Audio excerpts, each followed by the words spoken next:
E aí, pessoal, tudo bem? Estamos aqui novamente, né? Mês passado a gente não conseguiu fazer nosso podcast, né? Se não Não. me engano, mas voltamos esse mês, a gente conseguiu. Opa, segura. Pois é, Tudo certo. mas deu certo, deu certo. Tá com os reflexos em dia. Começamos Exato. bem. As vantagens de ter treinado um pouco de Kung Fu, e vocês vão saber disso em breve, né? E, enfim, a gente está com um convidado bem especial, que fez parte, assim, bem importante do meu desenvolvimento e também, acabei avaliando essa pessoa, posteriormente, né. Enfim, ele está aqui na nossa órbita, mas a gente vai deixar, escondido um pouco, já já ele vai aparecer aí nas câmeras para vocês, pra animação de alguns ex-alunos talvez, né, vai conhecer um pouquinho mais um lado diferente de um certo professor de história. E, enfim, por favor, Herbert. Top. Então, humanidade, olá. Cá estamos para mais um episódio. Então, como o Elzário bem colocou, na nossa órbita hoje a gente tem uma pessoa que tem bastante para agregar, inclusive, a gente vai trocar umas ideias bem interessantes em temas que tenho certeza que interessa você aí do outro lado. Não vou dar muito spoiler aqui. E a gente vai falar de um modo geral, inclusive, porque você está vendo aí no título do podcast, sobre diagnóstico tardio, perspectivas, será que vale a pena, o que é que muda depois de um diagnóstico como esse, já na fase adulta. E esse vai ser o nosso tema, essa vai ser a nossa pegada hoje. A gente, inclusive, tem brinde pro nosso convidado, mas deixa primeiro ele se apresentar, depois a gente entrega para ele, né? A Jess patrocinou um brinde Patrocinei em nome nada. dos Cada um três. faz o pix Ela vai- pra mim, Patrocinou, vai ficar aí. Ela nada vai disso. arcar integralmente com Veio o de casa investimento. comigo, já vai ficar aqui. né? Droga. Se deu mal. Primeiro pix. Primeiro Pix. E aí, aí, Jess? galera, sejam bem-vindos a mais um episódio do nosso podcast, que a gente tá muito bonitinho Inclusive, hoje. nem citamos, né? É, Olha né? só que lindeza isso aqui. Você quer comprar uma igual? Apenas R$ Mande um 99,99. Um valor simbólico. Enfim, hoje eu estou tentando ser espontânea, né? Como sempre, todo episódio é isso, ao lado dessas criaturas. E a gente vai falar de um tema muito importante, né? Com uma pessoa, né? Um convidado também, que é muito importante, especialmente na história Uhum. do nosso amigo Elza, né? E eu acho que nada melhor do que começar aí com a apresentação, né? Pra gente introduzir logo o tema. Por favor, Ibiraci, se apresente para nós. Bom dia. Bom Então, dia. eu sou Ibiraci de Alencar, tenho 55 anos, sou professor de História da Rede Pública Estadual. Já estou completando agora 24 anos de Uou! atuação nessa área. Caramba. E assim, tenho um carinho imenso por Euseário, né? Ele também faz parte da minha história de vida. E para mim Legal. foi uma honra e uma satisfação imensas poder ter passado pelo processo de diagnóstico com ele, né? Tanto pelos vínculos emocionais e afetivos, quanto pela confiabilidade do profissional Uhum. na área de psicologia que ele se tornou. Uou! Oh. Já Eita! começou E levando a falando moral. desse lado, muito obrigado pelos elogios também. Às vezes vocês vão me ver chamando ele de Biraci, outras vezes de Sirrim, por conta de uma história anterior, né, no Kung Fu, já já vocês vão entender isso. Mas teve alguma coisa assim no teu laudo que você estava procurando? Chegou a ter. Ó, peraí. Deixa eu te Não? interromper pra gente entregar logo o nosso brinde. Ah, sim. O que você acha que é, Sirrim? O que que seria? Um palpite, Que não é uma nossa! bicicleta. Eu acho que a Micro-ondas. embalagem dourada dá uma coisa assim de barras de ouro, eu acho que. Bitcoins. Pode. Ó, quem sabe? Vai Olha, uma já chave com vai- alguns bitcoins aí Vai armazenados. ser uma surpresa muito grande para todos nós. Estamos na vibe das canecas, né? Até porque foi É encomendado um vale com previsibilidade. Né? Então, Foi encomendado com muita antecedência, então pode ser até que seja o pedido errado que tá aí dentro. Não sabemos. inclusive, a gente não abriu também. A gente não conferiu. Aí, Olha rapaz. só. Caneca muito bonita. Veja divergência em órbita. Pra se lembrar que teve aqui na nossa órbita em algum momento do passado recente. Perfeito. Você quer uma também? Mande uma mensagem para nós. Obrigado, meninos. Por favor, sim. Pode se apresentar para nós, por favor. Então, eu sou Ibiraci de Alencar, tenho 55 anos, sou professor da Rede Pública Estadual Básica de Educação e já completo este ano 24 anos nessa atividade, né? E conheço o Elzeário já há muitos e muitos anos, né? E tenho um vínculo afetivo, emocional com ele, muito significativo, né? Porque nós treinamos juntos, ele treinou comigo, praticou comigo artes marciais, né? Uhum. E para mim foi uma satisfação muito grande passar pelo processo de diagnóstico de neurodivergência sob a tutela dele, tanto por conta desses vínculos emocionais, quanto também pela confiança no profissional em psicologia que ele se tornou. Espero que a primeira parte tenha ficado salvo também. Aí eu coloco 2 vezes, né? Eu coloco em... É, e do teu diagnóstico, assim, como que foi? Por que você começou a procurar essa questão da avaliação? Então, eu posso dizer que tive duas grandes motivações. A primeira e mais direta foi o meu filho. Eu tenho um garoto de 12 anos e ele, desde pequeno, né, desde bem jovem, ele apresentava traços que indiciavam possível presença de neurodivergência. Dificuldade de compreensão de metáforas, interesses muito restritivos, uma seletividade alimentar muito rigorosa. E com o passar dos anos, esse processo foi se intensificando e aí me motivou a procurar um diagnóstico específico, né?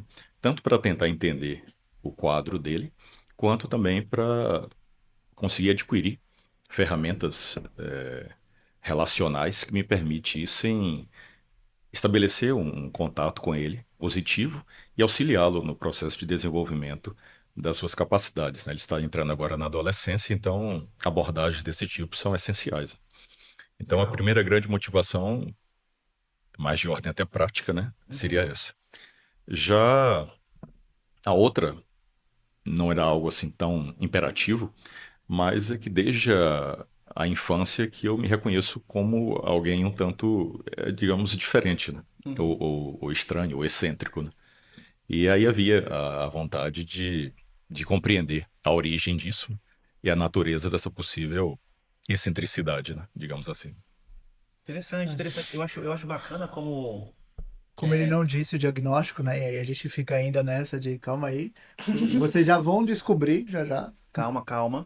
Mas eu acho bacana como esse processo de cuidar dos filhos inspira pais, mães a busca de algumas respostas que para questões que talvez eles tenham feito a vida inteira em relação ao próprio funcionamento.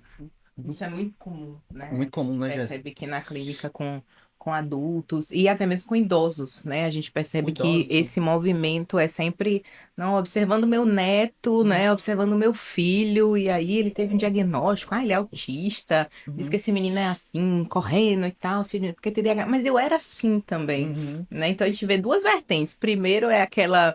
Não, puxou o pai, puxou a mãe. É. Não, tem essa característica porque é da família, Sim. né? E outra coisa, não, peraí. Isso aí tem, de fato, um prejuízo e tem um tratamento, Sim. né? Então eu posso olhar para mim também dessa forma e tentar me encontrar e me entender. E há uma diferença muito grande, né? Quando você tem o diagnóstico, quando você está se desenvolvendo, Uhum. porque Faz diferença, né? faz muita diferença. Porque essas características, enquanto elas não são entendidas, Uhum. né, elas acabam modificando a forma como eu me vejo, né, e vejo o mundo. Né? Então, quando eu estou me desenvolvendo ainda e eu entendo que, olha, determinada característica tem a ver com certa condição, Sim. né, e que eu preciso me adaptar assim, tá? A gente não tá falando aqui, gente, que a gente vai mudar, adaptar o mundo às diferenças de determinadas condições ou individuais das pessoas, não. Mas entender que se determinada característica tem a ver com certa condição, eu posso tanto organizar o meu ambiente, Sim. como também eu não preciso ficar me culpando por conta disso. Né? Eu vou encontrar todo ambientes sentido. onde eu consiga me sentir pertencente, onde eu consiga me sentir amado, querido, acolhido, e vou tentar funcionar da melhor forma possível. E quebrar alguns estigmas também, né? Sim. Alguns rótulos que esse sujeito pode ter desenvolvido na própria história de Exato. vida. Que a Pois gente é. vai perguntar alguns aqui, Uhum. mas Então, só concluindo, do que eu entendi, Ibiraci, aí você me disse, de fato, eu tive a impressão correta, não fosse a demanda ali do seu filho, talvez você não necessariamente tivesse procurado uma ajuda como essa para responder essas questões. Você comentou que o primeiro motivo, inclusive, de ordem bem prática, foi entender melhor seu filho, lidar melhor com ele, ajudá-lo a lidar melhor com ele próprio. E aí havia um segundo motivo que me parece secundário, mas seria isso mesmo? Não fosse ele, será que você teria talvez passado por esse processo? Não, não, certamente não. Não teria. Uhum. Não havia, em relação à minha realidade pessoal, uma Uhum. demanda específica que me levasse a procurar o diagnóstico, né? Na verdade, Entendi. o ponto de partida veio através dele, né? Sim. Inclusive para cogitar isso de uma maneira mais, digamos, objetiva, né? Uhum. Porque assim, havia essa ideia da excentricidade, né? Mas assim, quando eu comecei a adquirir conhecimentos na área de literatura, da literatura ocidental, Sim. eu percebi que inúmeras obras literárias, clássicos da literatura, trazem indivíduos que são vistos como excêntricos, né, Sim. dentro do fluxo narrativo. Uhum. Então, minha primeira estratégia de significação da minha excentricidade veio a partir desse quadro mais literário, mais Sim. ficcional. Interessante. Então, tentando me colocar, me situar dentro dessa perspectiva, né? Sim. Então, isso meio que me satisfez durante muito tempo, né? Sim. Então, tornou essa necessidade de esclarecimento, de ilustração realmente do que acontecia secundária para mim. Uhum. Mas no caso dele é diferente, né? Porque assim, eu já estou na fase final, entrando na fase final da vida, né? Ele está começando agora. Uhum. Então ele precisa do apoio, da compreensão, do suporte e, acima de tudo, de diretriz de relacionamento, né, da família para com ele, de como ajudá-lo, como estimular o neurodesenvolvimento, né? Sim. Sim. Então isso para mim foi uma necessidade imperativa. É muito comum, né, em pessoas que têm e aí eu tô tentando falar sem dar spoiler, Uhum. mas uma habilidade intelectual diferenciada, digamos assim, que essa pessoa encontre ali algumas formas, né, de se colocar no mundo, de se entender. Eu vejo muito, não sei vocês, né, Uhum. na prática de vocês, mas eu vejo muito essa relação com a arte, Sim. né, com esportes também, né, de uma forma de se encontrar ali. Uhum. Mas o mundo ele mudou absurdamente, né? Hoje a gente percebe que a vida moderna ela tem umas demandas e quando a pessoa também não tem uma capacidade intelectual mais, né, proeminente, digamos assim, Uhum. ela vai ter dificuldade de encontrar esses espaços sozinha. Então aí o Sim. suporte é fundamental. Faz todo sentido. Perfeito. Vamos então quebrar o tabu e falar um pouquinho aqui sobre esse diagnóstico, por Vamos que favor. vamos. Tá. Sim, quer falar como foi receber esse diagnóstico? Qual que é esse diagnóstico? Ai, E deixa eu só fazer uma pergunta antes. Teve algum episódio assim que você acha que foi, tipo, marcante assim, que você diz, não, agora não, esse aqui eu de fato tenho que ver aqui, sei lá, não sei quando seu filho recebeu o diagnóstico, mas alguma situação assim que você acha que deu assim um empurrão maior, foi um gatilho muito bom, assim? muito bem. Então, houve sim. E esse momento foi a vida escolar dele. Então, quando ele chegou ao sexto ano do Fundamental 2, ele começou realmente a apresentar dificuldades muito significativas na área de matemática. Então, a compreensão de determinadas abstrações inerentes a esse universo da aritmética, das matemáticas em si, Uhum. isso acabou acendendo um sinal de alerta, né? E ele realmente precisava de uma ajuda mais específica, né? Porque até então, até o quinto ano, o desempenho dele era razoavelmente satisfatório, né? Mas quando entrou no sexto, começou a travar contato já com a outra dinâmica, né? Uhum. Já não era mais apenas um único professor, era um professor específico para cada disciplina. E aí o nível de aprofundamento das questões, das problemáticas desse universo das matemáticas se tornou mais significativo. E aí essa dificuldade dele ficou evidenciada. Sim, é um período da vida, né, pro estudante ali que a demanda executiva ela fica muito maior, Uhum. né, porque é cobrada uma autonomia, né, e as demandas elas são, né, mudam assim absurdamente nessa divisão, né. Então, cada momento de vida ele nos exige. Eu achei interessante que eu pensei agora sobre, eu vejo os neurodivergentes, né, tomando pau na escola, né, sofrendo na escola, e aí de repente entram numa graduação e uau, eu não sou tão burro, isso aqui é Te legal, eu lembra gosto de alguém? estudar, porque você entrou num curso de determinada coisa, né? Não é na escola que você tem que aprender, sei lá, biologia e a história da Grécia e fórmula de Bhaskara, e aí falando completamente aleatório, né? Porque eu tenho várias questões com a escola, mas você direciona a sua energia em prol de algo, então fica mais fácil você se destacar e também você dizer que não, isso aqui não é pra mim, eu não funciono nesse meio. Muito bom. E houve uma experiência específica em relação a isso, né? eu estava tentando fazê-lo compreender a ideia de menos que. Então, por exemplo, Herbert tem 10 canetas, Elzeário tem 7. Então, quantas canetas a menos do que Herbert Elzeário tem? E ele simplesmente não conseguia assimilar essa ideia em hipótese alguma. Ele levei quase 2 horas, recorri a tudo que pude em termos de exemplos práticos para tentar fazê-lo entender esse raciocínio. Ele não conseguia. E aí realmente foi o sinal de alerta, né, de que ele precisava de uma ajuda específica, né? E tudo começava pelo Ainda mais diagnóstico. para você que é educador, né? Que é professor, né? Que entende que tem vários mecanismos de aprendizagem, então você vai tentando ali. Não, tem alguma coisa errada, né? Tudo aqui que eu tinha de. Todas as minhas ferramentas eu utilizei, então eu preciso abrir aqui para uma outra questão, né? Preciso ver que não tem a ver com falta de esforço, não tem a ver com estratégia específica de aprendizagem, tem alguma outra coisa aqui que precisa ser observada. Perfeito. Muito. Então, Show. por favor. Então, Rufam os tambores. na verdade, eu quero saber se já é hora do chá revelação. Por favor. Sim. Você vai revelar? Não, deixa o Ibiraci revelar. O que que é? Qual é esse chá revelação? Ele mandou até uma mensagem pra mim no Instagram. Já estou marcando meu chá revelação para hoje. Então, por favor, revele-se para nós, Ibiraci. Então, o diagnóstico revelou que eu tenho o transtorno do espectro autista nível 1 de suporte e altas habilidades. Muito bem.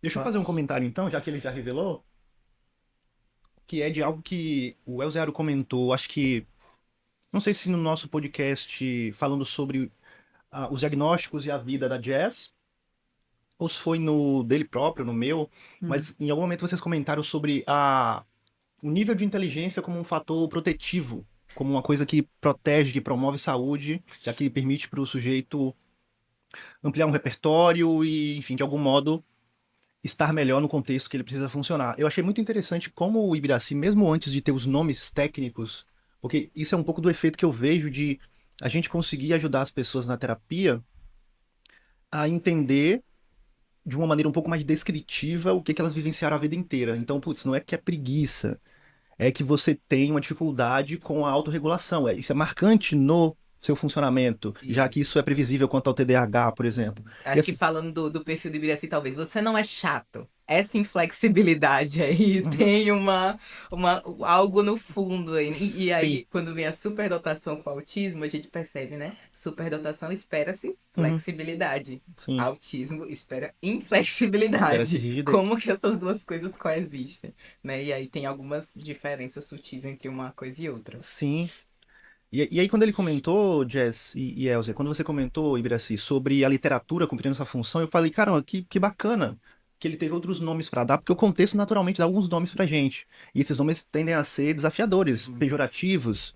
Ah, você é estranho, você é chato, você é X, você é Y. E quando você entende na literatura ali o que você teve acesso, que você, enfim, tem um apetite natural, um gosto, que existem outras formas de enxergar aquele funcionamento, você já ganha uma sobrevida, um fôlego, você não fica restrito àquilo que o contexto imediato está te dizendo.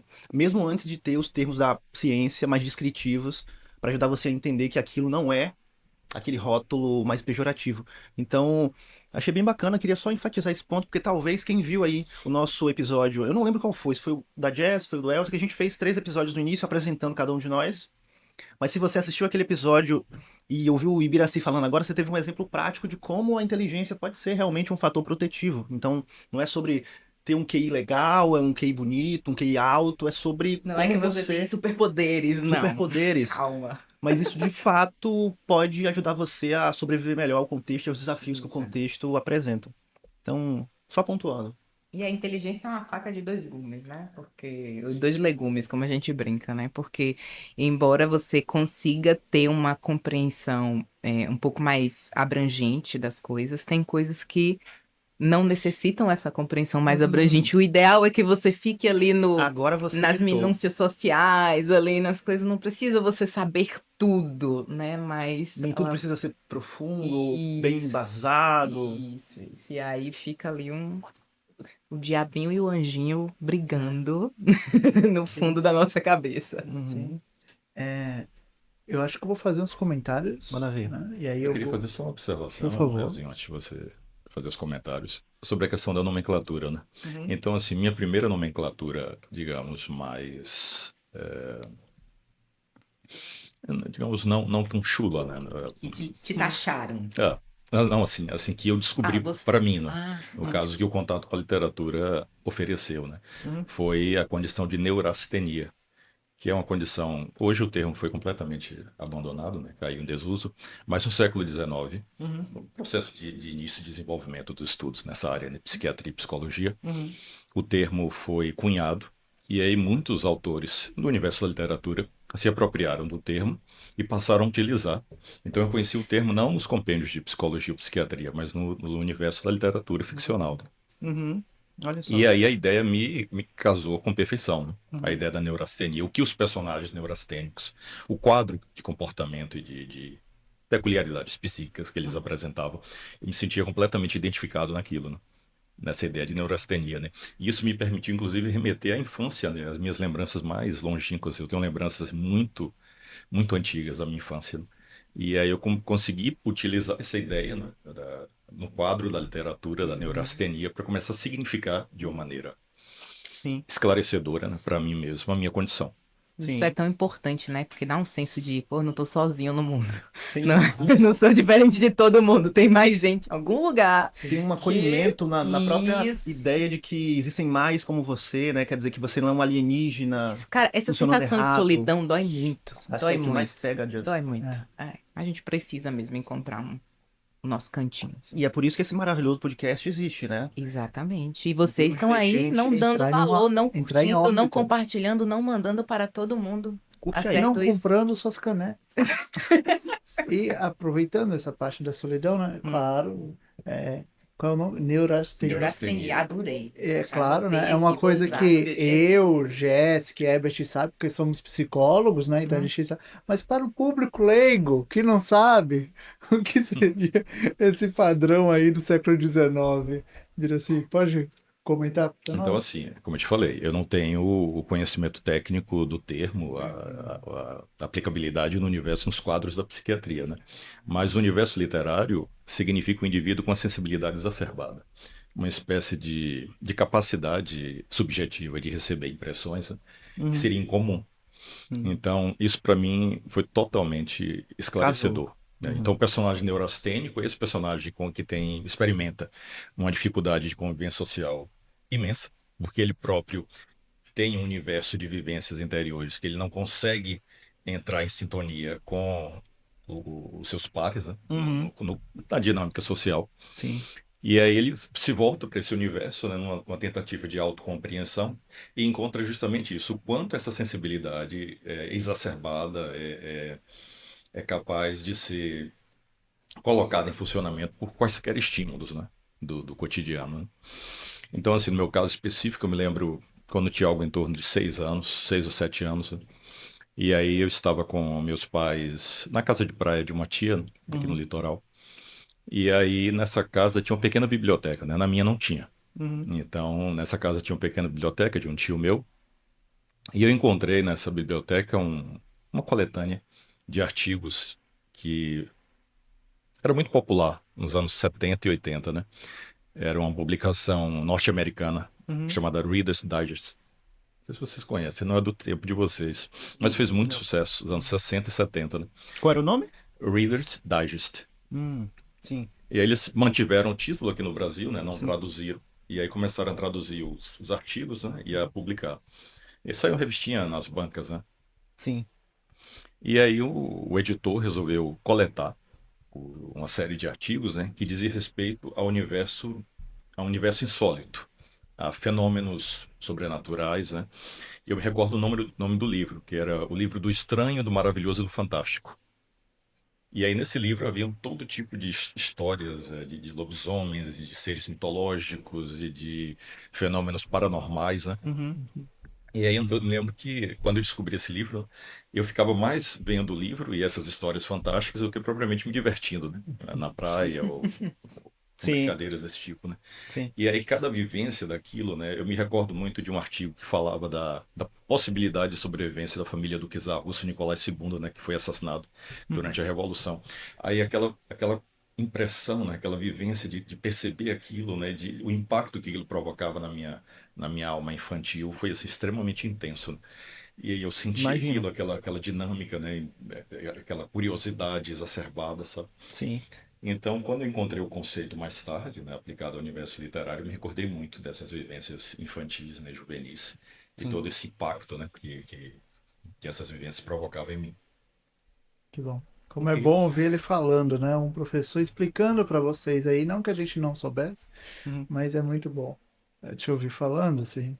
E aí, fazendo os comentários, eu acho que eu vou aproveitar e entrar um pouquinho no teu teste de QI, se você. Ok. Ah, então, o que acontece, Ebert? Me conta. Quando eu estava nesse período de avaliação do Ibiraci, eu já tinha convidado ele, né? Quando eu estava ainda aprendendo um pouquinho sobre os estudos, né? Mas ele não tinha nenhum interesse, porque pô, eu pensei, poxa, ele me parece, por conhecê-lo, né? Dos treinos e tal, né? Quando eu tinha uns 13 anos, acho que eu treinei até meus 19 anos, assim, Você treinou o quê com ele, Kung Elton? Fu, Wing Chun, né? Hum, Então treinei durante um tempo, mas aí durante o período da faculdade não tivemos contato e tal.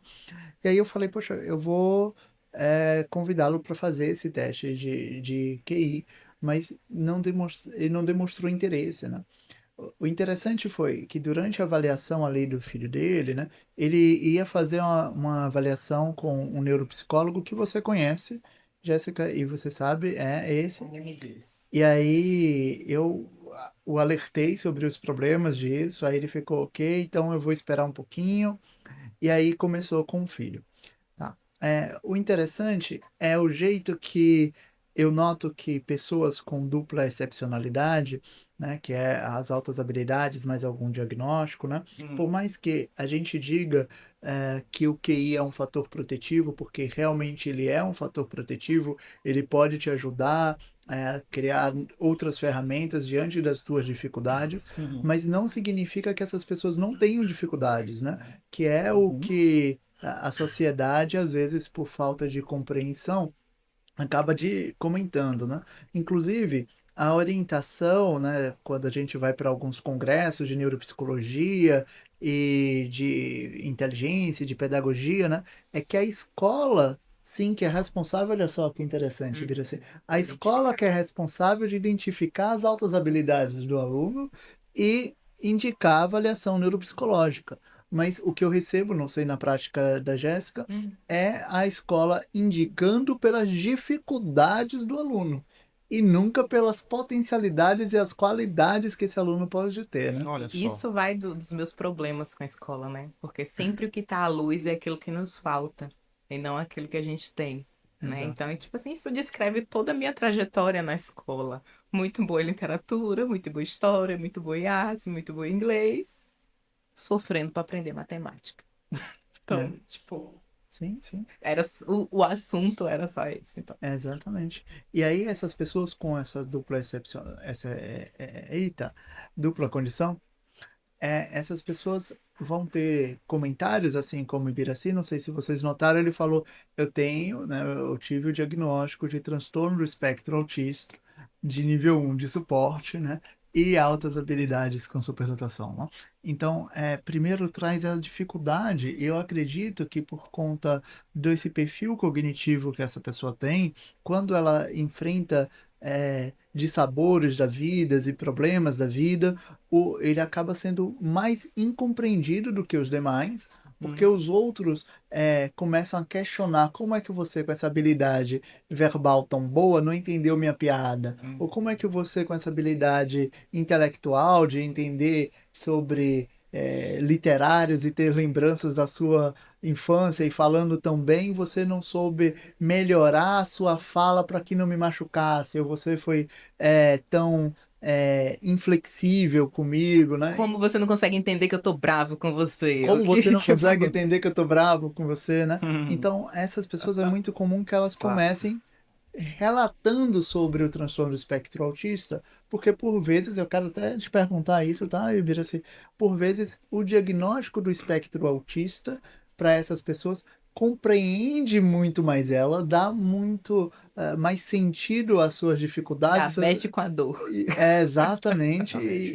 e sentido a sua essência, né, ali, do que necessariamente a superdotação, né? No caso do Ibiraci, é, e aí, enfim, né? Só por curiosidade de vocês, o QI verbal dele deu 153, por isso que vocês estão vendo esse homem falando aí Altíssimo. tão Uhum. bem e se expressando e trazendo um arcabouço verbal ali bem desenvolvido, né?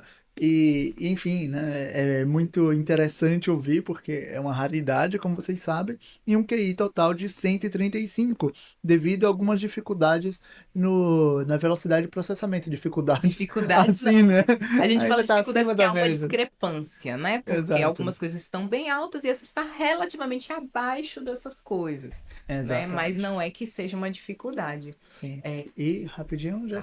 E o interessante do IVP, só porque eu liguei o modo neuropsicólogo aqui, o interessante do IVP é porque ele não tem uma correlação, pelo menos quando a gente vê algumas pesquisas de neuroimagem, assim, né? A pessoa fazendo exercícios de fator G de inteligência, o quanto que os exercícios de velocidade de processamento não ativam tanto o cérebro. Então, quer dizer que essas pessoas com inteligências acima da média, claro, vai ter um IVP, é muito comum que o IVP seja acima da média também, mas não por isso que ele tem um fator G acima, né? Não por isso que ele é inteligente, mas sim por outras questões que ele tem, né? Pela memória, né? Então não é que ele resolve os problemas de forma rápida o tempo inteiro ou de forma extremamente constante, mas é porque a acurácia dele, né, a habilidade dele de cometer menos erros, de entender complexidade do problema e profundidade das questões é maior, e às vezes isso, né, quer dizer um perfeccionismo ali, né, e acaba demanda tempo, né? Porque implicando em não tem VP. aquele, tipo, o problema tá aqui, não, eu quero resolver daqui para que depois não tenha também Uhum. alguma outra coisa. Eu tô pensando em consequências posteriores, né? Tipo, Projetando o sempre, lance né? das canecas, né? Tipo, eu encomendei em Hum. 2 lugares diferentes, ainda porque eu tô pensando, se esse lugar não. Então, Não isso rola. demanda tempo, né? Sim. Então, às vezes a gente vê essa discrepância nessas pessoas porque não consegue fazer ser simples, sabe? Sim. Tipo, isso aqui, tá, isso aqui, não. Que é o calcanhar de Aquiles que você falou também. E sim, que também pode trazer. Voltando ao E é termo muito legal ver, neurastenia, ver Jéssica Hum? falando sobre as altas habilidades Não dela, é é? muito vo- legal, né? Vestindo a Citando carapuça. isso. Mas vá. voltando ao termo neurastenia, eu fiz uma pesquisa rápida aqui, né? Porque de fato eu não tinha lembrança desse termo. E aí eu achei interessante porque saíram, né? Saiu aqui, né? Eu pesquisei no Google, tá, gente? Alguns escritores, né? Eu pesquisei na literatura e eu vi o Mário de Andrade, que eu li bastante na minha infância, minha adolescência, né? Enfim, assim que eu pude. É, e é um autor, né, que se encaixa nesse quadro. E aí eu queria trazer essa frase, né? Porque quando eu comecei a escrever poesia lá, né? Quando eu era criança pequena em Barbacena, eu li essa frase, isso me impactou muito, né? Que é: ninguém escreve para si mesmo, a não ser um monstro de orgulho. A gente escreve para ser amado, para atrair, para encantar e etc. Né? Então eu encontrei ali também na poesia uma forma de escrever para colocar as minhas dores, mas também pensando, né, em me destacar em alguma coisa, né, para atrair, para encantar, para me sentir pertencente mesmo de alguma forma. Uhum. Muito bem. Massa. Tá. Então, a gente, só para sintetizar aqui, sim, a gente tem a pergunta que eu fiz sobre o transtorno do espectro autista, que talvez te compreenda um pouco mais do que as altas habilidades. E como assim pessoas com superdotação, no seu caso, vai ter dificuldades na vida? E isso é possível? E como Jéssica comentou, né? Poxa, ter dificuldades na escola, né? Enfim, Como é a isso? quarta, e talvez você não se lembre na hora de responder, né? Enquanto professor, isso ser uma responsabilidade da escola de identificar essas potencialidades do aluno e não só mandar para a gente quando a criança está com alguma dificuldade. Manda bala, Ibiraci. Então, só pegando esse finalzinho aí do seu comentário, né? Vai lá. Quando manda, né? Porque em muitos Quando- casos a criança nem sequer é enviada para um Uhum. processo formal de diagnóstico, né, de uma possível neurodivergência. Eu, como professor, tenho observado muitos alunos que chegam à escola com simples observações, às vezes do psiquiatra que o atende num local não apresenta as condições formais para o diagnóstico, não. Um rabiscado, né? Fulano tem transtorno espectro autista. E aí você pergunta, tá, mas com base em que tem isso, né? E Uhum. depois que eu passei pelo diagnóstico, eu pude entender que, na verdade, é um processo extremamente criterioso e técnico, né, de Sim. avaliação. E não pode ser limitado a um parecer, né, circunstancial. Sim. Então, a maioria das vezes, eu digo isso por experiência própria, os alunos muitas vezes não são encaminhados a esse processo, né, pela escola. Então, às vezes, a escola sinaliza aos pais e aí estão aqueles pais que têm uma abertura maior, né, e que conduzem o processo. Mas a instituição em si, oferecer caminhos, né, que facilitasse esse processo, eu pelo menos não conheço, não vejo isso acontecendo de Uhum. uma maneira mais efetiva. Sim, sim. Então é uma questão. Sim. Durante toda a avaliação você falava isso, né? Sim. Nossa, todo mundo deveria fazer avaliação neuropsicológica. Se eu converti Ibiraci, fiz ele virar um Testemunho da crente. avaliação psicológica. Exato. Daí ele começou, né? A pessoa que não queria fazer, quando fez, nossa, isso daqui todo mundo deveria ser obrigatório na escola, a pessoa fazer uma avaliação, né? Porque isso iria ajudar, né? Sim. Obrigatório não, mas Deveria ser algo imprescindível. formal, né? Então, o indivíduo Fazer se parte, matricula né? na Isso. instituição de ensino, então automaticamente deveria haver profissionais disponíveis para avaliar, né? Sim, Identificar exato. tanto Seria maravilhoso. Ser uma coisa transtornos, habitual, como é sim. em outros países, né? Em outros Sim. Olha países só. existe essa avaliação, né? A gente sabe que a parte de avaliação psicológica tem um passado meio sombrio, né? Sim. Então, assim, era mais um lance não de agregar, mas de segregar mesmo as Segregar. pessoas, de dividir os perfis entre quem pode fazer as coisas e quem não pode. Mas hoje a gente percebe que o poder de agregar, de fazer o indivíduo se entender, de fazer o indivíduo romper enfim, se destacar naquilo que ele é bom, isso é incrível. É É. muito importante. Muito importante. Quer comentar sobre o TEA e as outras habilidades? Então, sinceramente, né, apesar do parecer, do diagnóstico, mas eu não me reconheço como portador de qualquer tipo de habilidade intelectual diferenciada, né? Eu Imagina. não me reconheço realmente na minha prática, né?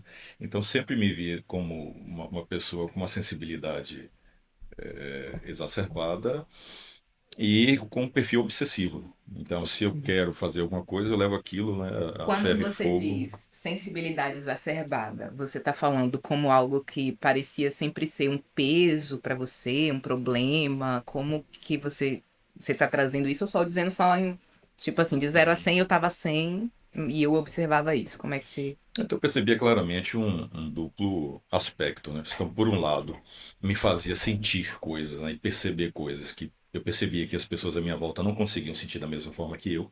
Por outro lado, quando era para me deparar com algum tipo de situação estressante, aquilo também chegava ao nível, muitas vezes, até de me paralisar.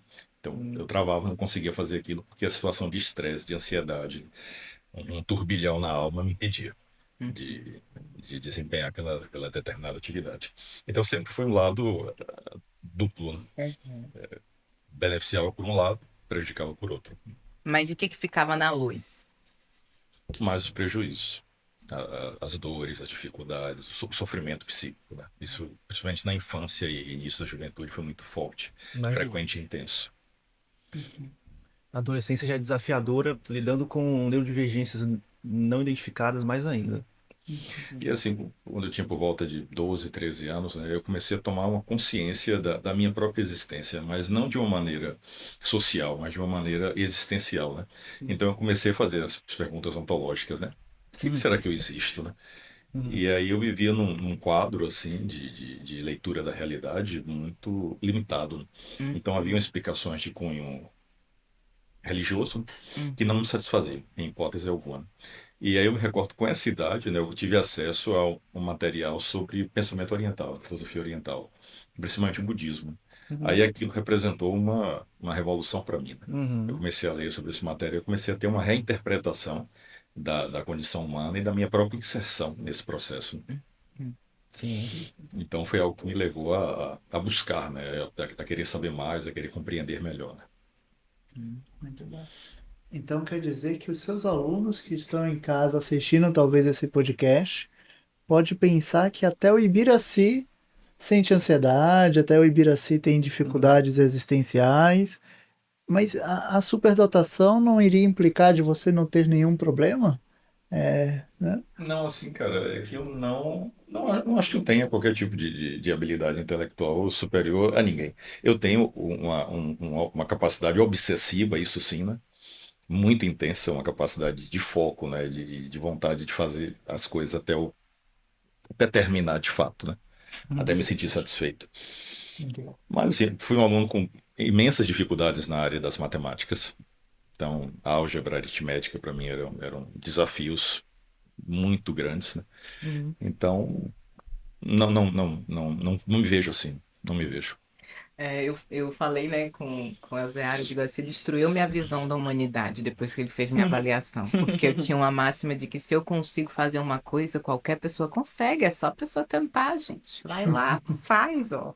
E aí eu percebi que não, que eu conseguia fazer algumas coisas que as pessoas não conseguiam, e tinha coisas que eu simplesmente não dou conta de fazer, não adianta. E de repente também não é só que não adiante, mas que não vale a pena eu colocar minha energia naquilo. Mas falando em você agora como educador, né? O conhecimento sobre as neurodivergências fez você ter uma visão diferente na sua prática, né? Porque, assim, são 24 anos, né? Então as coisas mudaram absurdamente, ainda mais nos últimos anos. Sim. Mas você acha que o conhecimento dessa área fez você, de repente, olhar e lembrar de coisas da sua prática ali que poderiam ter tido um outro olhar? Ou que poderia ter sido interpretado de uma forma diferente? Sim, certamente. Então, pela falta do conhecimento técnico, né? Assim, não que hoje eu tenha, mas pelo fato de ter passado pelo processo de diagnóstico, eu consegui ter um entendimento desses perfis neurodivergentes, né? Uhum. E passei a ter tanto uma sensibilidade maior, uma receptividade, no sentido de perceber indícios desses traços neurodivergentes, quanto Uhum. também digamos, um instrumental um pouco melhor para me fazer entender por esse perfil de aluno, né? Para me fazer alcançá-lo de uma maneira que antes talvez não conseguisse. Uhum. Então, Dentro das próprias limitações, né, sim, da escola, né? Hoje eu acho que eu tenho uma visão diferente, né? Agora, eu falei com o Elzenário ontem, eu falei, tô botando a culpa no mundo agora, não tô mais carregando mais É. nada pra mim, entendeu? Então, assim, meu problema com matemática é da escola, da forma que era avaliada, não é meu mais não. Só, gente, calma que tem que entender o nível da ironia e do sarcasmo aqui. Mas um mundo que é feito pra todo mundo funcionar igual só pode dar merda, não vai dar certo, né? Porque nós somos diferentes. A gente tava conversando sobre metáforas, né? Sobre essa questão da neurodivergência. Aí eu disse, tá, você vai adotar um pastor alemão e você quer que ele não lata. É da raça, é do funcionamento dele, não adianta, né? Algumas coisas a gente precisa entender que, embora seja tudo cachorro, um late mais, Uhum. outro faz guarda. E basta você entender o perfil de cada um, colocar cada um numa situação, num ambiente, num contexto em que aquelas características Uhum. vão ser algo bacana e que as outras características não sejam tão necessárias, né? Então, quando eu olho para o meu ensino médio, né, para a escola. Eu tive vários professores assim que me ajudaram a sobreviver, eu digo, à escola, né? Professores que tipo liam os textos que eu escrevia, né, que me orientavam, que me ajudavam, inclusive professores na área de matemática e tal. Aí eu vejo os anos que eu ia bem na escola, geralmente tinha esses professores que eram mais acolhedores, que tiravam as minhas dúvidas, que percebi que eu tava com a cara para cima, me trazia para a realidade, né? E os anos em que, tipo, eu ia mal até nas disciplinas que eu gostava é porque tinha ali algum embate ou, de repente, também é, alguma diferença ali de valores, de crença também com esses professores, Uhum. não? Então, quando eu via, sei lá, aquele cara muito misógino, coisa assim, aí eu, tipo, Uhum. ai, não quero, não vou aprender nada com ele. Não vinculava, Não não tinha fazia certo vínculo, como não, e fazer. aí já era, tipo, a Uhum. aprendizagem Sim. caía e... Não Sim, não dava certo, não. acredito super. Em geral, Ibiraci, quando a gente está falando de escola, a Jazz e o Elzer tendem a ter uma opinião bastante taxativa, no sentido do que faz sentido como dois neuropsicólogos olhando para um sistema que tenta padronizar pessoas que são necessariamente individuais. Mas agora que a gente tem a oportunidade de falar a respeito disso com um professor de longa experiência, etc., ainda considerando esse contexto da neurodivergência, da descoberta das altas habilidades, superdotação, embora você tenha dito que não acho que tenha exatamente uma coisa acima da média, algo que se destacar nesse sentido das habilidades, mas eu queria muito saber se você, como alguém inserido nesse contexto, enxerga essas dificuldades assim da escola como tão taxativas, por assim dizer, tão estruturais. Colocando numa pergunta, você acha que o sistema de ensino ele tem salvação, considerando os neurodivergentes que estão passando por ele? Ele é assim tão máquina de moer neurodivergentes de fato? Você enxerga de uma outra forma? Como é essa perspectiva para você, até considerando o seu histórico escolar e sua posição de professor hoje? Então, eu observo que aconteceram progressos significativos, né, ao longo desses mais de 20 anos de prática. Legal. Então, eu me recordo que quando eu comecei, né, o que eu conhecia da realidade da educação pública aqui na Bahia, Uhum. não havia qualquer tipo de suporte realmente. Então, também era uma época, né, parece que a divulgação desses quadros, desses conceitos de neurodivergência era Uhum. muito restrita. Sim. Então, simplesmente não havia. Então, hoje, graças, né, a essa frequência com que essas questões são discutidas, né, e debatidas, trazidas à tona, Sim. então parece que está havendo uma abertura, né? Mas realmente ainda estamos a uma distância imensa do que seria o ideal, do que seria o minimamente satisfatório, né? No sentido de acolher, amparar, apoiar esse jovem, né, esse educando neurodivergente. Uhum. Faltam, né, políticas públicas, né, na verdade, na minha cabeça, né, eu sou a favor da revolução, né? Acho que tem que quebrar tudo e fazer de novo, porque tá tudo muito errado. Destruir para construir. É, porque, enfim, são muitos aspectos, mas eu vejo que há uma responsabilização, culpabilização do professor, né? A figura do professor que tem que dar conta ali de, sei Sim. lá, 30, 40, 50 cabeças completamente diferentes, e aí tem uma pressão de um conteúdo que precisa ser passado, e de uma carga horária, e várias exigências, e cadê, na hora do suporte, cadê? Né? Na hora Muito bem. de dar as ferramentas, cadê essas ferramentas? A gente está reclamando aqui da instituição escolar, tá, pessoal? Da instituição como um todo, né? Desde o Ministério da Modelo. Educação, Sim. né, não do indivíduo, não do professor, tá? Uhum. É claro que o professor tem ali a sua responsabilidade, mas ele não consegue dar conta de tantas demandas como é colocar a carga horária altíssima, né? Enfim, um salário baixo E tem um e- trabalho depois do trabalho, que no caso do professor é bastante Sim. relevante. O sim, Ibiraci sim, tá aí para dizer corrigir, preparar, organizar, sim, sim. antever.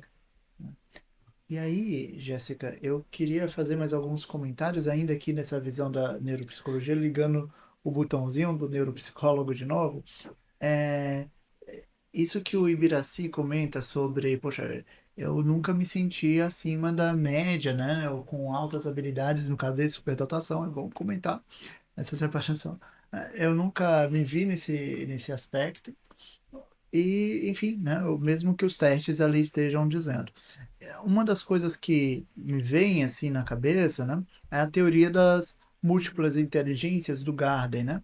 Então, o quanto que o nosso modelo, né, de inteligência social está voltado a essas dificuldades do Ibiraci, né, que é Uhum. voltado a uma inteligência matemática, uma inteligência mais das exatas ali, né? Então, poxa, se a gente tem um peixe que não está conseguindo subir na árvore, o problema está sendo do peixe, né? E não onde a gente está colocando. Se o nosso pastor alemão está latindo muito, a gente tem que ver um jeito de fazê-lo parar de latir, né? Então, em vez de entender que o ser humano ele é multifacetado, né? Inclusive, como compreendemos hoje sobre a neuropsicologia, na neuropsicologia sobre a inteligência, esse padrão que você traz para nós de extremamente obsessivo é um padrão encontrado dentro do aspecto das superdotações, das altas habilidades. é esperado que essa pessoa tenha isso, né, é esperado que seja uma pessoa muito questionadora, que tenha muitas reclamações sobre a vida e sobre as injustiças, assim como vocês estão mostrando aqui, né.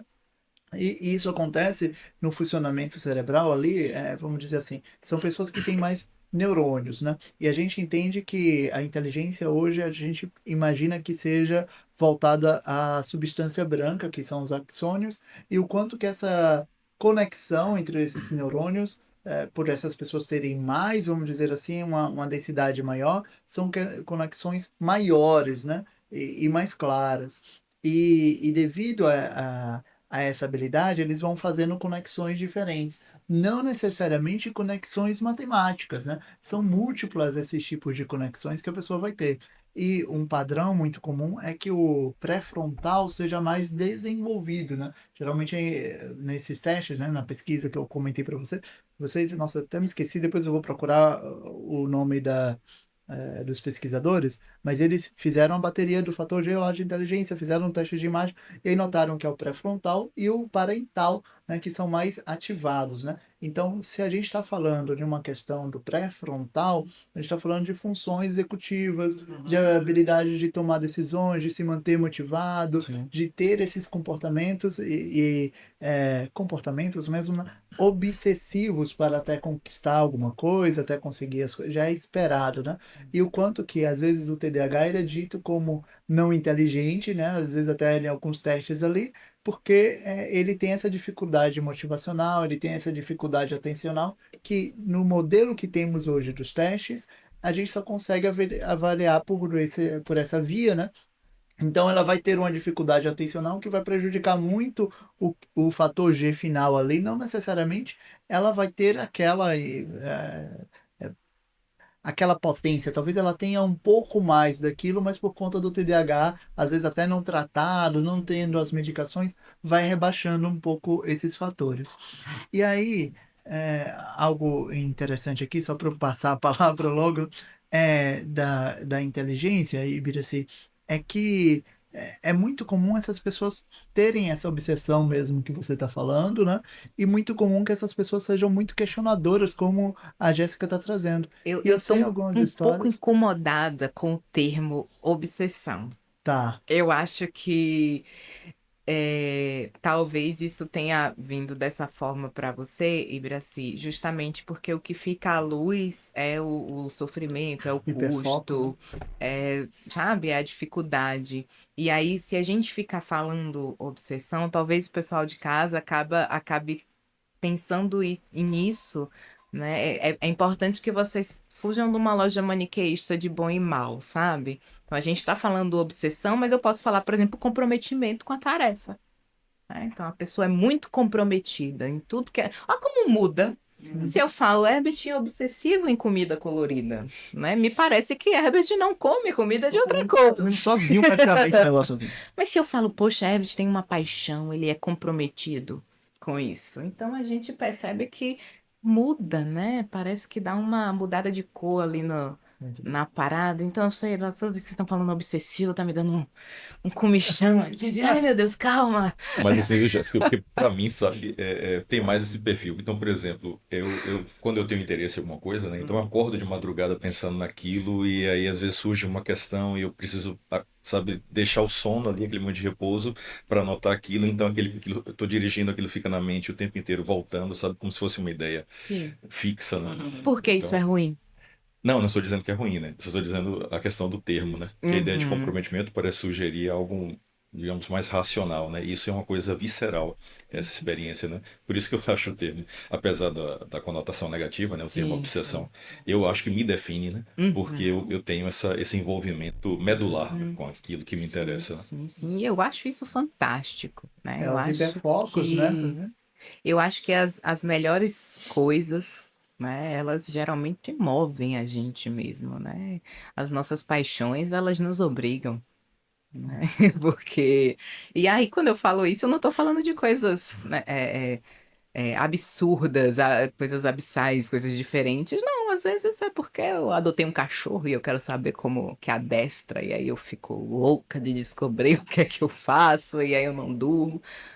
Gente, são coisas que vão acontecer, né? Mas com pessoas neurodivergentes, de uma forma diferente em pessoas que estão ali com a superdotação, né, com as altas habilidades, mas é engraçado, né? O adolescente, ele dorme e acorda pensando na menina bonita que ele viu e ele tá apaixonado e ele perde o sono e tal, e é lido como uma coisa natural da adolescência, né? Então, assim, o contexto vai muito ajudar a gente a entender também as coisas, né? Eu quis trazer dar atenção nesse termo pelas pessoas, né, que estão assistindo, mas é claro Boa. que a gente vai chamar de como a gente quiser chamar, né? Porque é nosso, diz respeito à nossa essência, né? A como a gente se constituiu, mas que o contexto também vai ajudar a entender se aquilo está alinhado com os nossos valores, com o que é importante para a gente, ou se de fato parece uma escravidão, né? Uma coisa de, poxa, eu queria conseguir fugir desse pensamento, mas eu não consigo. Então, Sim, sim. era isso que eu queria trazer. Muito bom.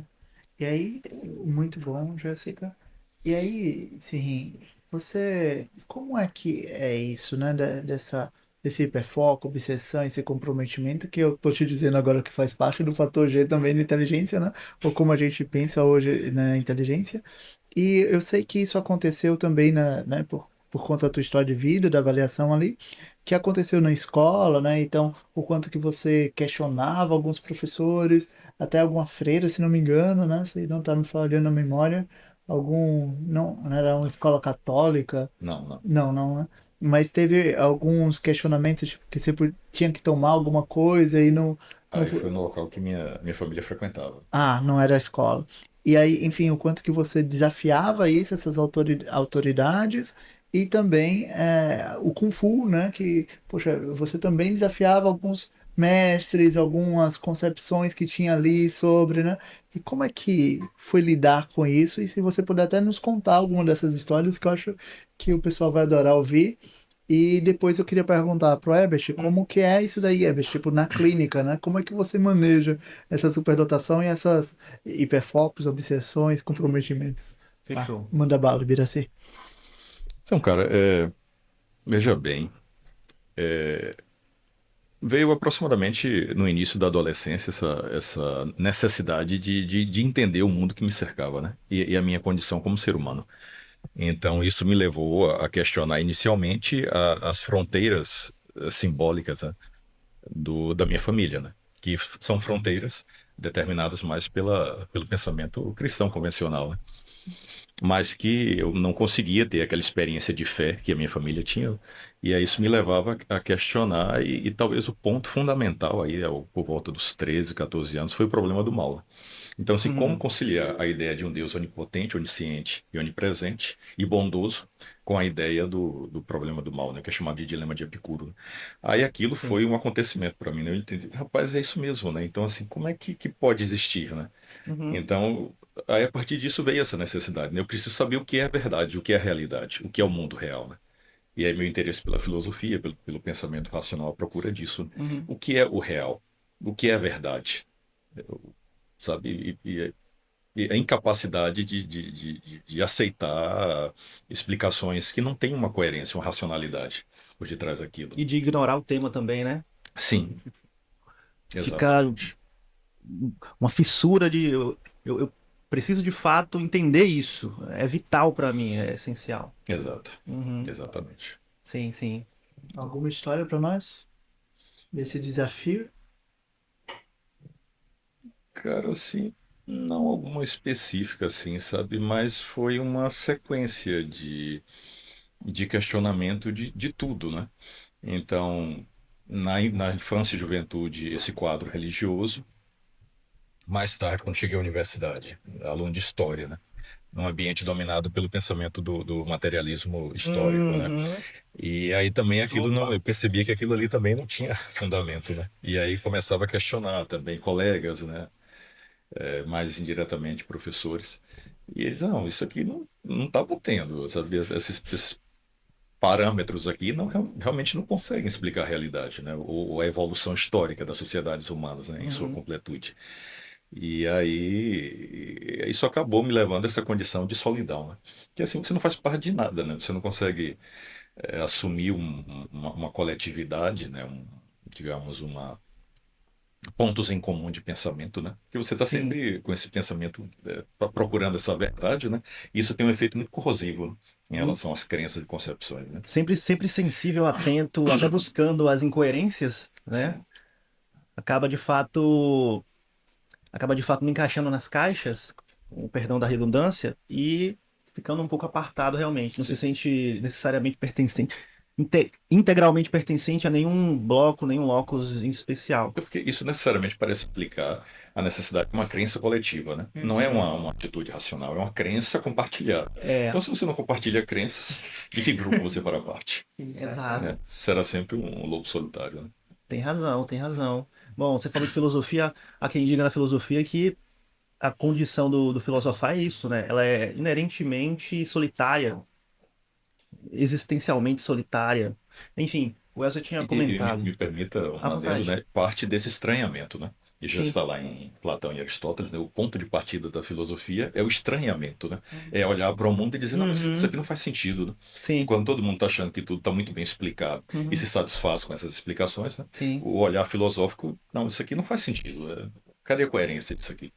E aí, Sim. uma vez que se submete aquilo a um exame racional rigoroso, né? Você acaba descobrindo realmente que existem incoerências, né, naquele E quando pensamento. questiona dogmas, né, para as Sim. pessoas, aí que a gente. Religioso ou não, né? E é muito estranho você olhar para todo mundo acreditando naquilo e dizer, cara, não, pelo amor Só eu que tô vendo, não é não é possível. possível, tá todo. Como é que todo mundo consegue ver dessa forma e eu não consigo? É bem louco isso dentro da cabeça. É, de fato, de fato. O Elcio tinha comentado algo, eu queria fazer uma pergunta para você também. Eu vou comentar um pouco em relação à sua pergunta, Elcio, de como é que eu costumo manejar demandas com o perfil das altas habilidades, superdotação, e aí tem uma pergunta pro Ibiraci nesse sentido também, que eu já vou emendar. Eu não sei na experiência de vocês, já que além de fazerem neuroavaliações, neurorehab, vocês também clinicam, mas no meu caso, muitas das pessoas que chegam procurando ajuda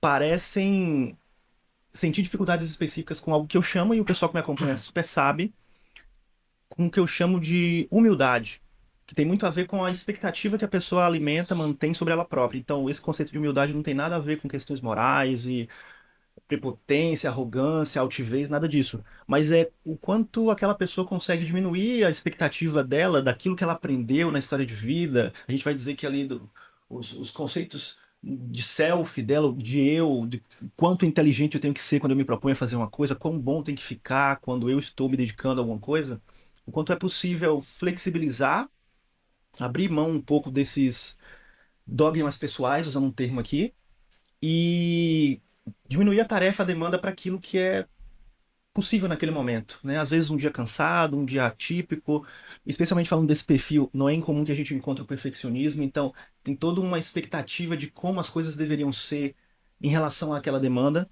Então, no meu caso em específico, Elza, tem muito essa questão de como é possível flexibilizar. Eu poderia resumir dizendo que flexibilidade, no sentido da expectativa, é a principal dificuldade. Não sei se porque eu me posiciono na internet, lá com Hoje Não Procrastino, necessariamente falando de procrastinação. Então as pessoas, em geral chegam com demandas de funcionamento mesmo, de eu quero estudar, eu quero me organizar um pouco melhor, especialmente estudar, né? E aí tem toda aquela expectativa de como ela deveria estar funcionando e não é possível, eu sou tão inteligente para algumas coisas, isso aqui eu não consigo fazer, eu sei que eu sou capaz, mas ao mesmo tempo eu não consigo ser constante. Então acaba sendo um pouco desse movimento de, claro, sempre fomentando o autoconhecimento, de, olha, existem características, existe um funcionamento, existem algumas coisas que inclusive são previsíveis em relação a essas dificuldades, e ao mesmo tempo é possível que você, e tem inclusive uma frase que eu falo que faz muito sentido para esse perfil, mas que é possível que você dê conta dessa demanda. Eu gosto de dizer que nenhuma demanda, nenhuma tarefa, nenhuma atividade é complexa demais, entediante demais, difícil demais, se você for capaz de reduzir aquela demanda ao que é possível no agora, ao que você dá conta no agora, para que você tenha a chance de engajar com ela. Então é mais ou menos por aí que eu tendo a abordar, vem muito essas dificuldades específicas, o que me leva a essa ponte com a questão que eu queria te fazer, Ibiraci. Na sua história, demandas de funcionamento. questões com a procrastinação, por exemplo, eram comuns, mesmo antes de você, por exemplo, conseguir se entender um pouco melhor, talvez desenvolver estratégias ao longo da vida. Eu quero saber, em algum momento foi usual lidar com demandas de, putz, queria muito fazer uma coisa, quero estudar para isso, preciso terminar a minha graduação, e haviam dificuldades de funcionamento para conseguir efetivamente concluir seu objetivo, ou para você esse ponto nunca pegou em especial? Cara, quando a coisa fazia sentido para mim, não. Então, por exemplo, antes de concluir a licenciatura em História, eu passei por dois cursos na universidade, né? Sim. Mas não tinha identificação e aí aquilo foi me cansando e aí eu acabei abandonando. Quais eram os cursos? Fiquei curioso. Foi Geografia, Uhum. licenciatura em Geografia e licenciatura em Letras com Inglês. Entendi. E aí somente quando eu de fato encontrei sentido naquilo é que a coisa de fato para mim foi à frente, né? Foi adiante. Sim. Então se eu estiver dentro desse meu foco, né? Aí é tranquilo para fazer. Agora se não tiver também, cara, É quase insuportável se é, manter engajado. se eu não vejo sentido naquilo, naquela atividade, naquela prática, né? Aí se torna algo muito difícil de ser feito. Se eu vejo sentido também, entra a obsessão. E Aí é impossível não fazer. Eu vou fazer. é intenso nas duas direções, né? É, Inclusive, exato. você foi até o doutorado, se eu não me recordo mal? Eu terminei o ano passado, o primeiro ano de pós-doc, né? Pós-doc, então. Então, de fato, você identificou com a história, podemos dizer, né? Mas é que na verdade não foi na área Não foi, não? de história, né? Foi na área de linguística, de estudos do discurso, né? E assim, tem Entendi. uma ponte muito grande com o universo. Assim, na verdade, hoje, né, eu não concebo essa divisão de áreas, né? Hum, Sociologia, antropologia, historiografia, né? Eu percebo que, na verdade, o objeto, que é o ser humano, a condição humana, é uma. Agora, existem diferentes metodologias de abordagem. sim, Então, sendo o ser humano tomado como objeto, para mim já me interessa. sim. Legal, legal. Bacana. Eu tenho mais uma questão, mas não sei se vocês têm alguma questão para fazer também. Eu queria perguntar sobre, eu queria entrar na parte das artes marciais, né? Massa. Eu comentei anteriormente que eu vejo que o esporte, né, também é uma coisa que ajuda a gente a se encontrar, a se agregar, a dar sentido.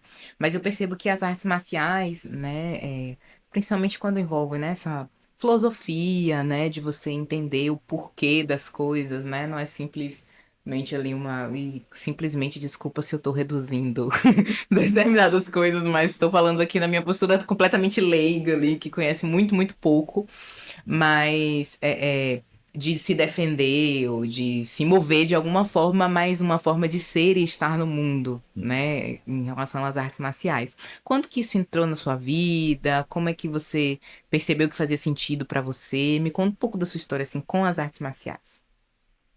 Cara, começou aproximadamente no mesmo período, né, que eu descobri aliás, as coisas aconteceram simultaneamente para mim, né? E assim, havia um seriado na TV nessa época chamado Kung Fu, com o David Carradine.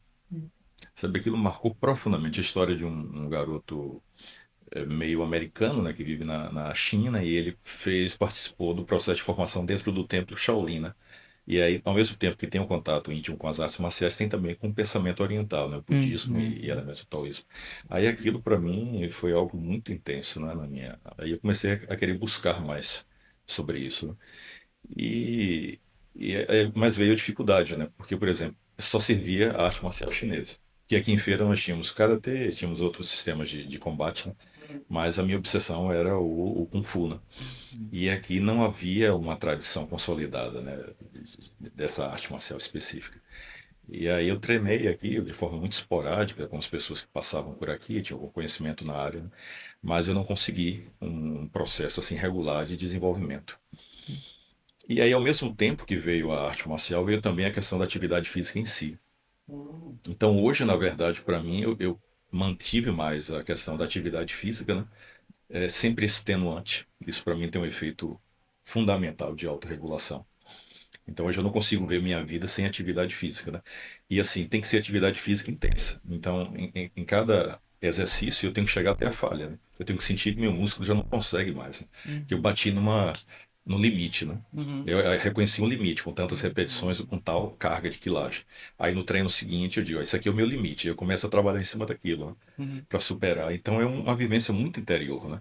Já Legal. não é uma vivência física, sabe? Não é algo meramente físico, é algo que está acontecendo dentro de mim e que me ajuda a regular e me ajuda a ter um efeito catártico também sobre essas tensões, né? As frustrações, essas questões psicológicas não resolvidas.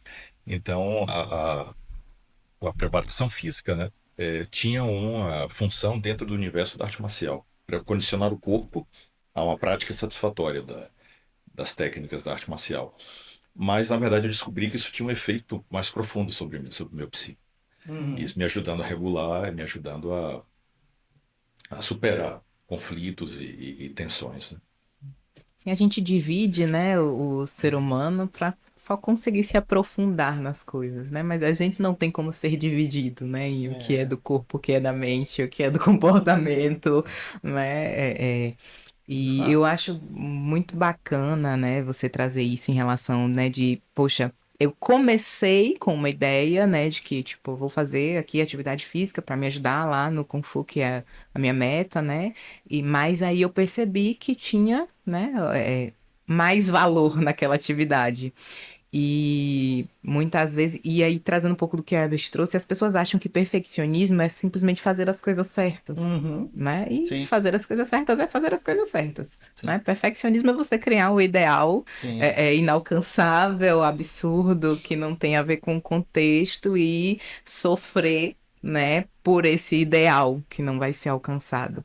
Sim. E em relação, né, à atividade física, eu acho bacana porque os limites eles são alcançáveis, palpáveis, visíveis, né? Não tá no abstrato. Sim. Então é uma coisa que ajuda muito, né, em relação à nossa saúde mental, né, da gente Conecta com agora. isso se entender como corpo, né, se entender que a gente está no aqui e agora, Uhum. né, e também conectar com os nossos valores, seja qual atividade física, né, você faz, e que a gente pode começar com uma ideia, né, você não precisa ter o caminho todo certo dentro da sua cabeça de que vou fazer balé porque eu quero ir ao show. E não, você vai e lá você descobre se é pra você, se não Uhum. é, se faz sentido, se vai mudar, se.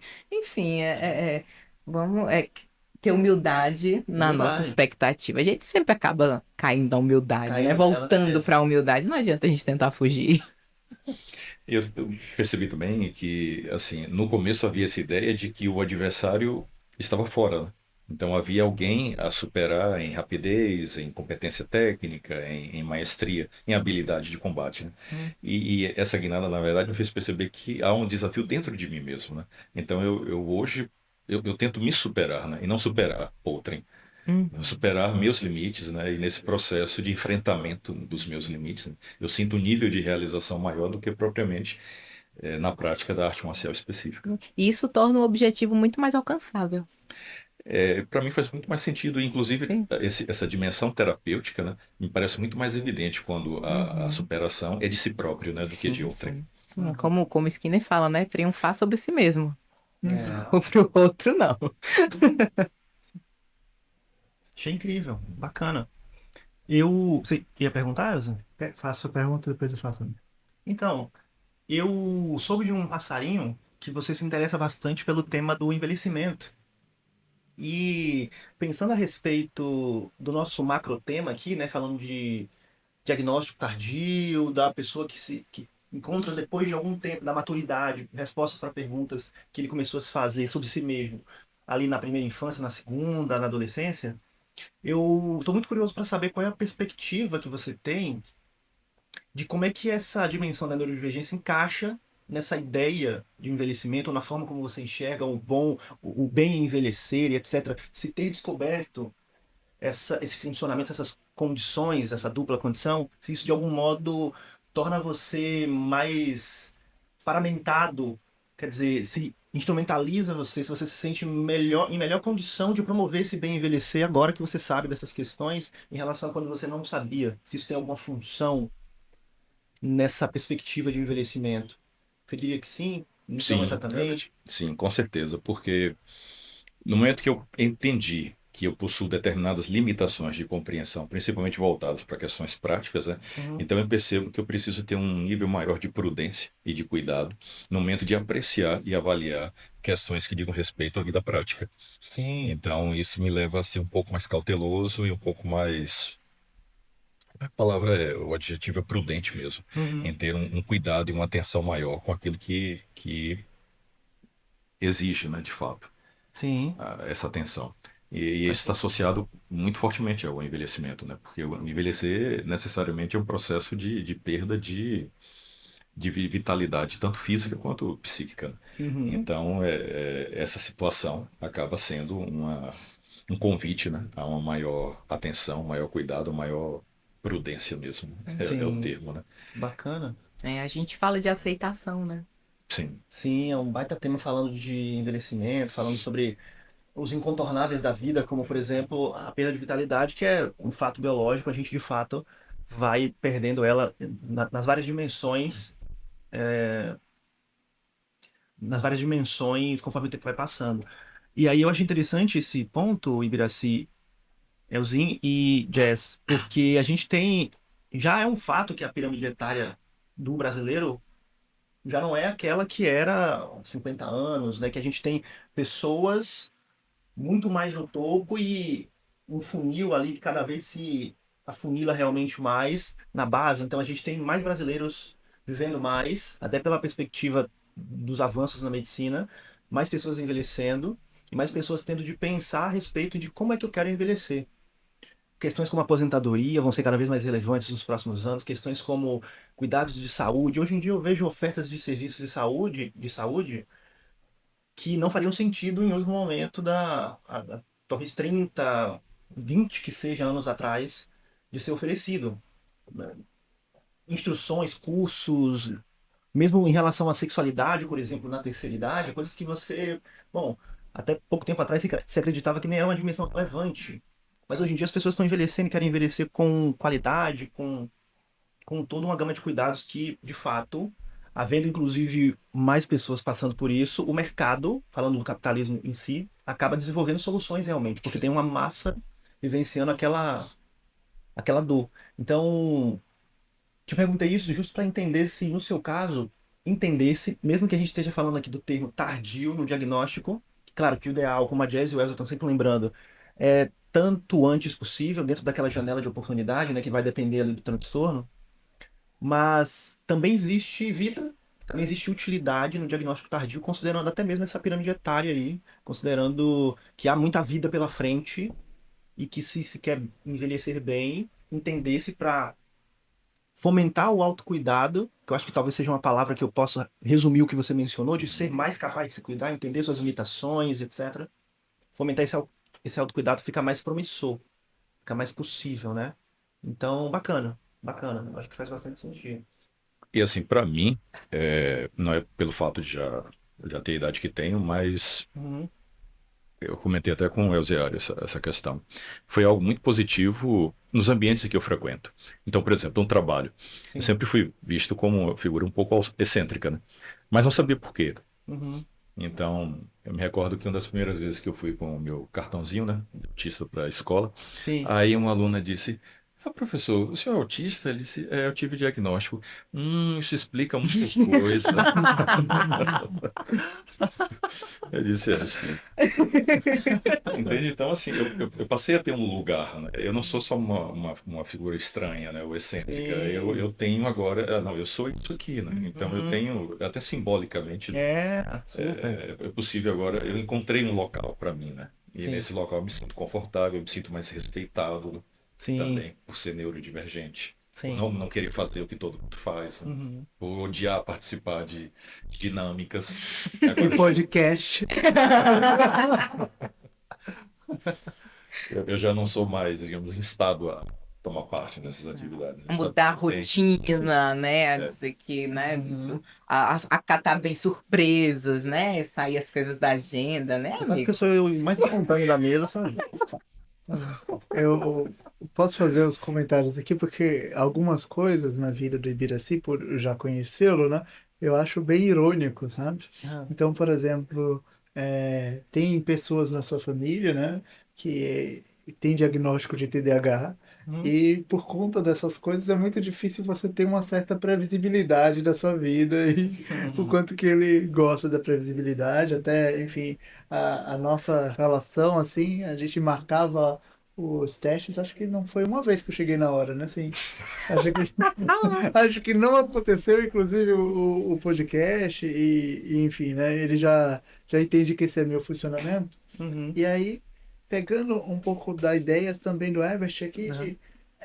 e da ironia, é que eu conheço Ibiraci há 15 anos. E há 15 anos o Ibiraci me fala, já passou do meu tempo, já tô Ah, é? velho, já era, Olha né? só.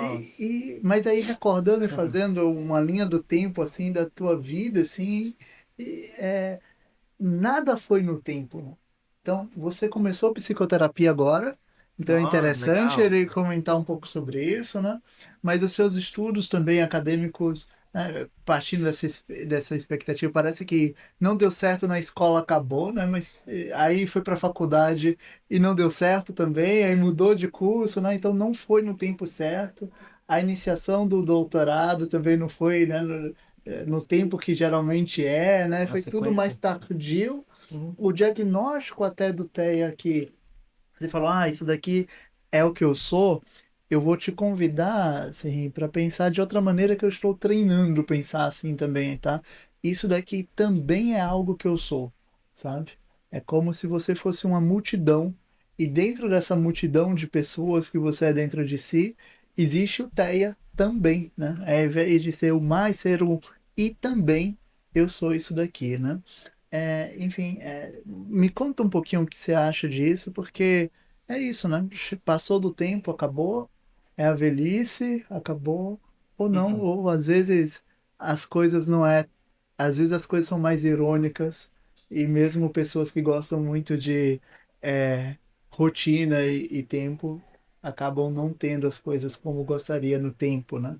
E como está sendo essa terapia, praticar fazer terapia também, né? Que você começou. Então, essa questão do tempo, né, isso tem um peso, uma carga muito intensa para mim. Essa questão Uhum. da Ah, relação é? com a temporalidade, né? Uhum. Então, desde muito pequeno que eu percebo, né, que poderíamos chamar de a voragem do tempo, né? Como tudo que existe, de repente se desfaz, né, e se rearranja, e aquilo que se foi se perde. Então, essa sensação, uma sensação de perda, Entendi. trazida por essa passagem inexorável do tempo, isso desde muito pequeno me acomete nessa sensibilidade. Uhum. E aí isso me leva a ter sempre essa ideia de que, na verdade, sabe, talvez a parte mais significativa da existência tenha ficado para trás, tenha se desfeito. Então, Um saudosismo existencial.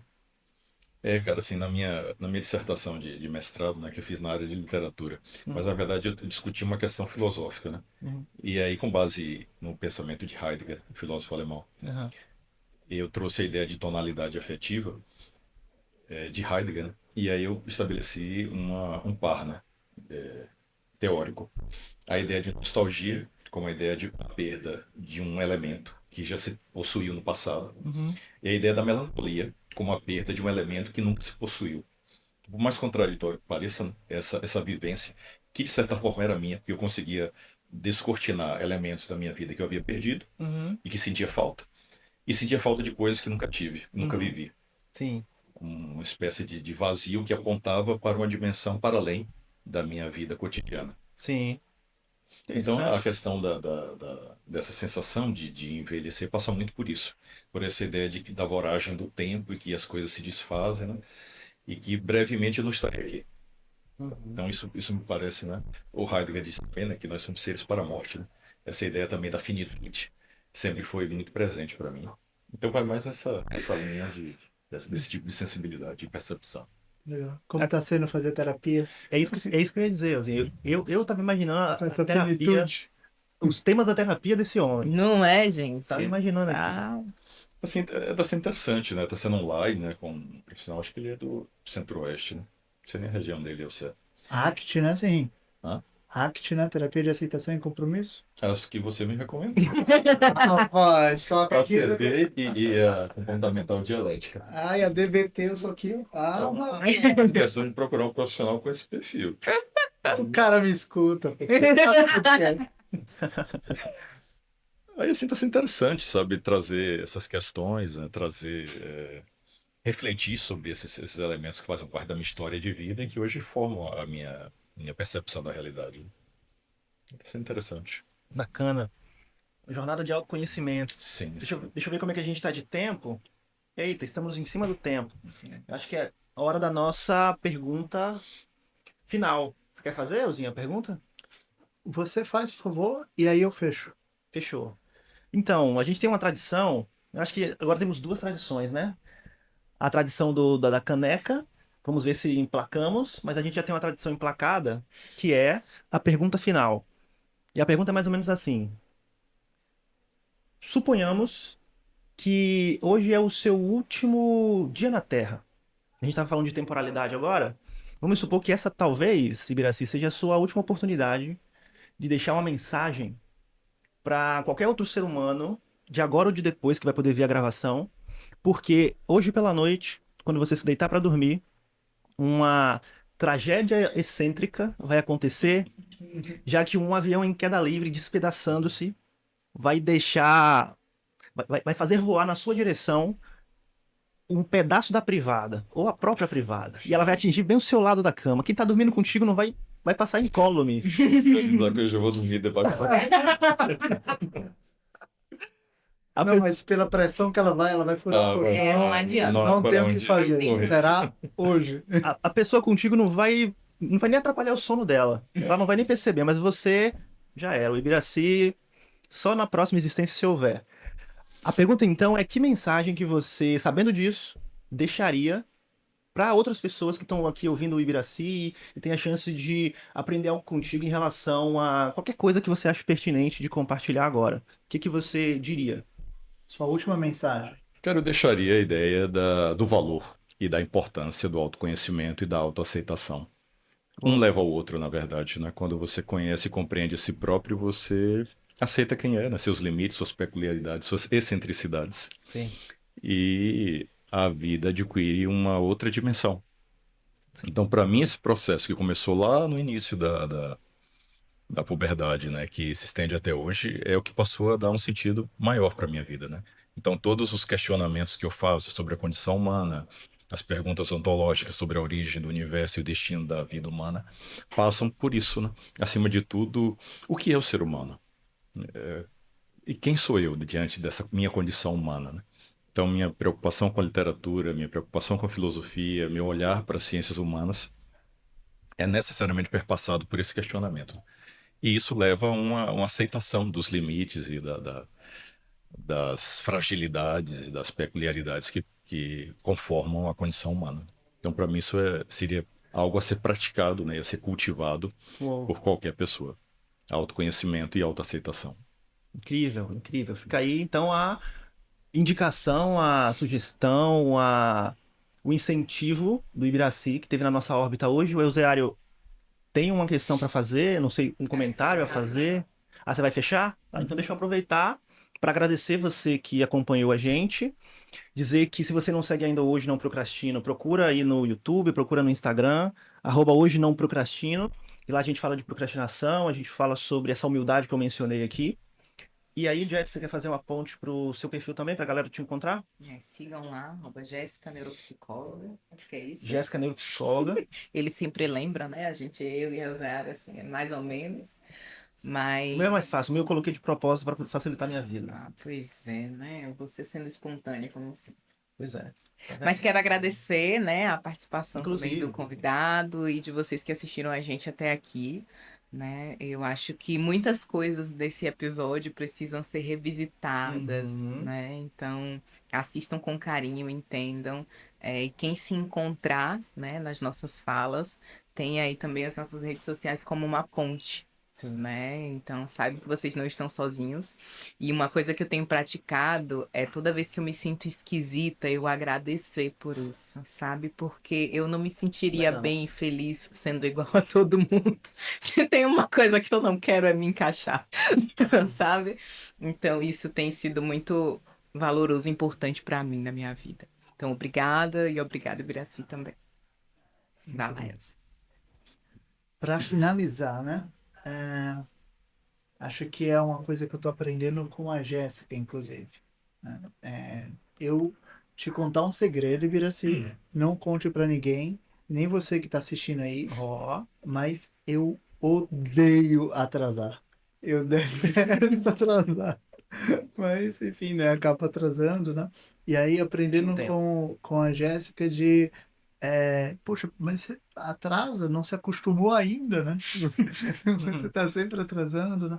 Então, essas excentricidades que você comenta, né? Que é tão admirada por mim, por outras pessoas também, e pessoas que estão assistindo no podcast, mostra também o quanto que você é humano, assim, né? E o quanto que, poxa, o autismo e as altas habilidades e a superdotação é mais uma coisa que compõe o Ibiraci, mas não é só o Ibiraci, né? Não é só isso, não é só o crachá. O crachá talvez dê algum sentido para ti, mas, enfim, você também é isso, como também é um monte de coisa, né? Então, uma lembrança muito vívida e importante que eu tenho, assim, na minha vida de ti, né? E por isso que eu fiz questão de convidar, por isso que eu tenho todo esse carinho, foi nos treinos de Kung Fu, né? Então, enfim, aqueles que já sabem, né? Eu sou uma pessoa com deficiência, tenho distrofia muscular e, poxa, eu tava treinando boxe com o Herbert Uhum. e eu notei o quanto que eu pegava os golpes muito mais rápido que o Herbert, que eu tinha uma coordenação muito maior e eu lembrava, poxa, mas não foi tanto assim, foi muito por conta do Ibiraci, que as pessoas não queriam treinar comigo com medo de me machucar e ele me dando um monte de porrada nos treinos. Eu acho que era uma das pessoas com o braço mais calejado, né? Assim, que tinha lá, inclusive, por conta das porradas que ele me dava e tal. Mas nunca me machucou, nunca me deixou cair, né? E todo um cuidado e principalmente esse olhar é, que eu acho incrível em ti, assim, que é um olhar para o ser humano, que é um olhar diferente, sabe? Que é não olhar apenas para as vulnerabilidades, mas também pelos desejos e talvez também por ser uma pessoa vulnerável e cheio de angústias, você consegue notar isso no outro e notar também os desejos dele, né? Então você me deu uma oportunidade muito importante na minha adolescência e tudo mais que eu uso, inclusive coisas que eu aprendi lá na minha vida, assim, né? Então a resistência à dor, a resistência ao sofrimento, né? E a coordenação motor, o quanto que isso me ajuda e também a relação contigo, né? De não coitadismo, vamos dizer assim, não piedade, né? E sim uma relação de, ok, ele quer, deixa eu ver o que eu consigo fazer aqui o mais próximo de uma situação de luta, que inclusive já dei umas porradas no Ibiraci também, que Ó. virou até na academia, você lembra assim? Eu não me esqueço, não. Né? Mas Que eu como assim? Quem bate não esquece? mas rapaz, a gente foi para o restaurante comer, né? E aí tava lá os outros adolescentes e tal. Aí tinha o Sifu, acho que era Alex Magno, né? Aí a gente tava indo pro restaurante. Não, não, o Elzeário já deu até um soco no Ibiraci, a gente ficou, né, porque era algo massa, ninguém conseguia encostar, né? Então, foi algo bem legal e bem significativo. Muito obrigado por você existir, tá, assim? Muito obrigado por você existir e existir na minha vida e aparecer aqui nesse podcast é um grande prazer. Mas eu agradeço muito pela oportunidade de estar aqui com vocês, né? Foram momentos muito agradáveis e até esclarecedores para mim também sobre muitos aspectos, né? Poder aprender com vocês, particularmente com o Elzinho, para mim é uma honra e uma satisfação. Moral. Eu só uma observação, Elzinho, assim, não é que eu entenda que hoje a minha condição se resume a ser TEA ou HSD, né? Mas é que o meu eu social, né, uma coisa que eu sempre tive nessa cidade, né? Hoje eu consigo matizar a partir dessa condição. Sim. Sim. Então, assim, eu me coloco socialmente a partir dessa condição. Isso criou um espaço de segurança Sim. e de compreensão para mim que eu não tinha antes, sabe? Te entendo perfeitamente. Então o significado foi muito forte nesse sentido. Poxa, quando ele é foi muito... dar um adendo, eu pensei assim, cara, ele ia dizer, eu deixei você me bater. A Nossa, verdade ele é fala essa. isso, nossa. Mas... Revelações. Olha, mais também- 10 anos de terapia garantido. Não, nossa senhora, eu vou embora daqui. Mas também, assim, olha só, agora sou eu sendo chato, tá? Eu esqueci de desligar aquele botão. Eu ainda continuo te fazendo convite para isso daqui também faz parte das minhas questões sociais, sabe? Porque não é só isso também, sim, né? A gente brincou aqui, mas é verdade, ele não ia gostar de estar em uma situação de podcast e veio também por conta dos valores, por conta da conexão, né? E também faz parte. Assim, eu acho que é uma coisa a mais agora, né? É um Sim. grupinho, é um nome só, né? Já existia antes, assim como a astenia, como é o nome? Neurastenia. Neurastenia. Neurastenia, né? Agora é outro nome, né? A gente já está atualizando e, enfim, para fazer com que, na verdade, na minha humilde opinião, que às vezes não é tão humilde como a do Ebert, porque ele é o nosso exemplo de humildade. O mais humilde entre os humildes. na, Inclusive é minha, humilde dizer isso. na minha humilde opinião, os rótulos só servem única e exclusivamente para o entendimento social do sujeito, sabe? Uhum. Porque a gente deveria ter direito a adaptações, a respeito e a outras condições que um diagnóstico nos dá essa possibilidade, mas a gente deveria ter esses direitos independente de qualquer diagnóstico que possamos ter, né? E para mim é uma grande tristeza que a gente só possa ser reconhecido através de um CID, através de alguma coisa assim, né? Uhum. Mas eu entendo... Como se a gente precisasse de uma validação externa, né? Porque a nossa própria validação não fosse suficiente, né? Tipo, dizer, eu tenho sensibilidade a som, né? Eu Então, não por gosto de isso... participar de reuniões, né? isso simplesmente fosse ok. Já fosse ok e fosse respeitado Não essas suas houvesse, mas dificuldades. você já tentou? E por que você não faz assim e tal? E a gente, Sim, ai sim. meu Deus. E, enfim, mas eu também entendo a importância, né? Sim. Porque a gente vive em sociedade, né? Era só isso, assim, eu sendo chato e pedindo pra você lembrar de falar e também. Show de bola, show de bola. Então, vamos finalizando, né? Obrigado por estar na nossa O órbita. Instagram do Ozeário Faltou o... É, Se ele acerta. MC.elzeario. Oh. ELZEARIO. Lembrou. Muito bem. E quer divulgar o seu também, Vitor? Não. Ah, pá. Não, isso. Se vocês quiserem muito ver lá as pessoas que eu tô seguindo, sacanagem. Dá pra Ele não vai encontrar. aceitar você. Pois bem, show de bola. Nos vemos na próxima. Continue acompanhando e até mais. Tchau, tchau.